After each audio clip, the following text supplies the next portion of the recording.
Hello दोस्तों, welcome back my YouTube channel exam done. मैं शोभित आप सभी का स्वागत करता हूं अपने यूट्यूब चैनल एग्जाम डन पर। करंट इशू डिस्कस में आज इम्पोर्टेंट टॉपिक है भारत और बांग्लादेश के रिश्तों को लेकर।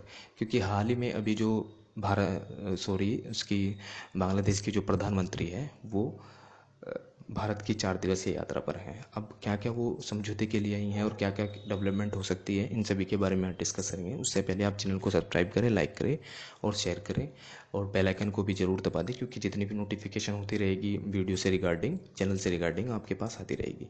तो आपको ये बात जानकारी होनी चाहिए कि जो भारत और बांग्लादेश के रिश्ते हैं, पहले हम क्या पॉलिसी रखते हैं इंटरनेशनल लेवल पर। हम नेबरहुड फर्स्ट पॉलिसी रखते हैं, क्योंकि पहले हम अपने जो हमारे हित हैं, जैसे बांग्लादेश हुआ, श्रीलंका हुआ, पाकिस्तान हुआ और जय म्यांमार हुआ, इनको सबसे पहले लेकर चलते हैं इंटरनेशनल लेवल पर। तो सबसे पहले हमारी नेबरहुड फर्स्ट पॉलिसी है। भूटान हुआ, ये सब देश हमारे सबसे ज़्यादा प्रायोरिटी पर रहते हैं, जैसे इंटरनेशनल लेवल पर हमारे लिए कोई भी प्रायोरिटी पर है। तो आपको ये जानकारी होनी चाहिए। इससे पहले आप आगे बढ़ें, सबसे पहले आप जान लेते हैं कि इसकी लोकेशन कहाँ पे है। आपने पूर्व साइड देखा होगा भारत की, जहाँ के पूर्वोत्तर राज्य हैं, असम, मेघालय, मिजोरम, त्रिपुरा, ये सब राज्य हैं। इनसे लगती हुई सीमा है बांग्लादेश की। तो सबसे ज़्यादा जो सीमा शेयर करता है भारत, वो लगभग 4096 किलोमीटर वो बांग्लादेश के साथ ही करता है। तो बांग्लादेश के साथ हमारा पुराना इतिहास भी रहा है, क्योंकि आपने देखा होगा जब 1971 का वार हुआ था, हमने बांग्लादेश को आज़ाद कराया था पाकिस्तान से। 1947 के बाद हमारे जो पाकिस्तान हुआ करते थे, वो दो पाकिस्तान हुआ करते थे, एक पूर्वी पाकिस्तान, एक पश्चिमी पाकिस्तान।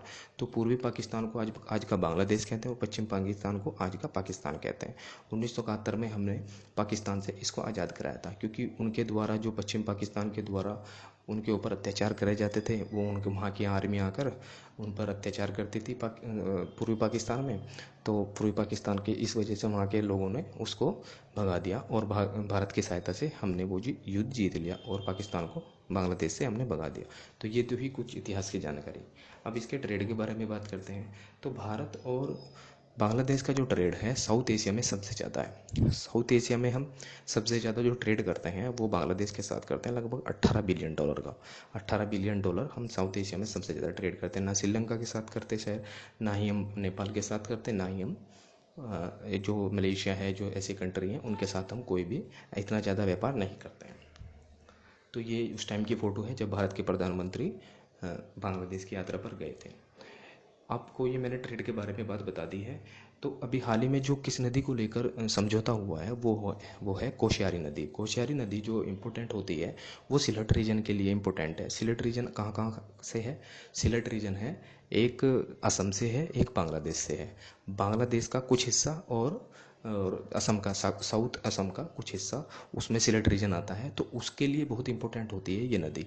तो उसके जो कुछ वाटर भारत को मिलेगा और उसमें से कुछ वाटर असम को मिलेगा, उसको बांग्लादेश को मिलेगा। तो आपको ये जानकारी होनी चाहिए, क्योंकि जो अभी हाल ही में डेवलपमेंट हुई है इस कोशियारा नदी को लेकर ही समझौता हुआ है। ध्यान रखना, तीस्ता नदी को लेकर अभी भी कोई समझौता नहीं हुआ है, उसको आगे के लिए होल्ड पर डाल दिया। तो आपको ये सब बातें होनी चाहिए। तो हुआ क्या कि इसका कुछ पानी भारत रखेगा और इस नदी का कुछ पानी बांग्लादेश रखेगा। सिलेट रीजन को ये अच्छे से डेवलपमेंट कर देगा। वहाँ की जो किसान हैं उनको ये पानी पहुँचाया जा सकेगा।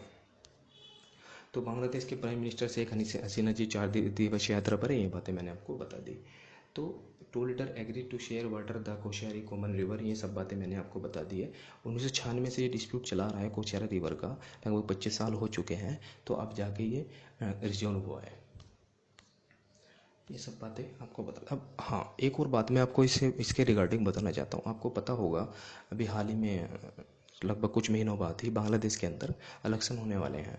तो इलेक्शन को लेकर क्या होता है कि वहाँ के जो ग्रुप हैं जो एंटी इंडिया प्रोपेगेंडा फैलाते हैं, तो उनको क्या क्या सरकार के द्वारा, वैसे तो हमारी समर्थन है सरकार, जो शेख हसीना जी है, ये मुजीबुर रहमान उस टाइम पे भारत के बहुत ज़्यादा अच्छे मित्र हुआ करते थे, उनकी ये बेटी है। तो उनके द्वारा क्या हुआ, कुछ ग्रुपों के द्वारा वहाँ पे एंटी इंडिया प्रोपेगेंडा फैलाया जा रहा है। तो एंटी इंडिया प्रोपेगेंडा के अवसर में वो वहाँ की माइनॉरिटी पे, जैसे हिंदुओं पर अत्याचार करते हैं, वहाँ के मंदिरों को तोड़ा जाता है बांग्लादेश के अंदर, तो वो पाकिस्तान के समर्थन है में जो एंटी इंडिया प्रोपेगेंडा फैलाते हैं लोग, वो पाकिस्तान के समर्थित है। तो इस वजह से भी ये चर्चा में रहते हैं।